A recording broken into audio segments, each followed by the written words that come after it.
How do you check your grade in WAMAP? Well, there's a Gradebook link here on the left and one at the top. When you open the Gradebook, you can see by type of activity what your current grades are for any of the activities in the course. I don't have any control over the order that the types of activities get listed in the Gradebook. Unfortunately, I would have put these optional activities at the bottom, and I would have put the daily quizzes at the top, but that's not an option, unfortunately, so we'll just have to work with what we've got. The different colors represent the different types of activities. So these activities in this purple block are all the optional activities at the beginning of the course in the day one or in the resources block for practicing working with fractions. You can do those or not, and it won't affect your grade. You can see the grades you would have gotten on those activities, but your grade is not ultimately affected by them. Underneath this, we see the chapter quizzes, and this student, this is my William Gossett account, this student has taken the first chapter quiz and received 100%, and you can see that there are 4 chapter quizzes and that they've done the first one at 100% but haven't done the other 3 yet.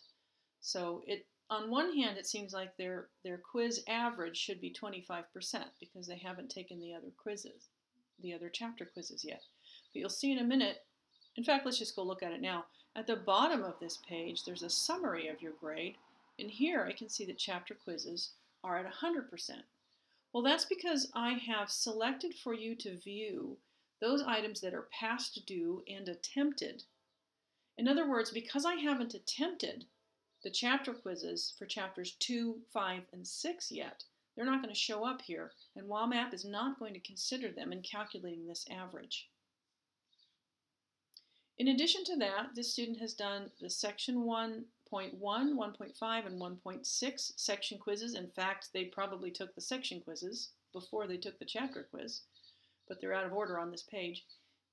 And those are the percentages, the points, 39.5 out of 45, 45 out of 50, and the percentages that go with those for those section quizzes. Again, they've taken these 3 section quizzes and this one up here, but they haven't even attempted these ones in the middle. And they haven't attempted any of the ones from chapters 2 through 6. So it seems like we should have a really low average here. But in fact, at the bottom, the average for the section quizzes is 88.5%. That's because WAMAP knows you haven't even opened those other ones yet, and it's not considering those scores of 0 in your average. I'm still working on trying to figure out why the participation grade is only showing 5.6%. It should behave the same way. The participation grade comes from the forums.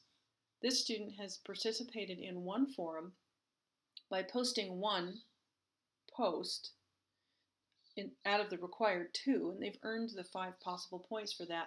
But in order to get the 10 points, they need to do the second post. So that's running at 50%.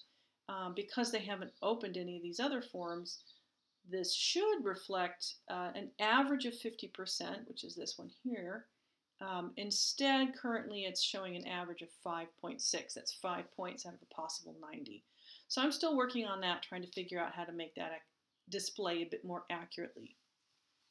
Your weighted total, taking that participation grade that's incorrect, taking that into consideration, if that were correct, then your weighted total is the grade that I would give you today if I had to give you a grade for the course.